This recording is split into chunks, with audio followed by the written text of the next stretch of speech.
Indices. Indices are generally perceived as a basket of stocks. For instance, S&P 500 is a basket that includes the most traded 500 companies in the US stock market. This basket of stocks is accepted as an indicator of the overall financial performance of the country it's found in. The contract size is one of the most important factors while trading indices.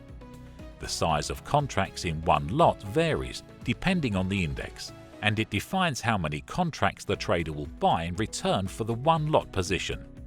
In limit prime securities, one lot of the S&P 500 index contains 50 contracts. Let's say that the price of the S&P 500 index is $4,000 and you want to buy one lot. Hence, a one lot position will give you a volume of 50 times the price of the index. So, a $200,000 worth position.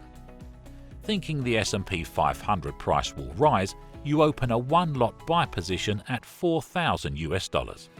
After some time, you decide to close this position at $4,100. In this case, your profit would be $100 per each index. And given that there are 50 in one lot, your profit will equal $5,000. The trading logic in indices is the same as for all other instruments.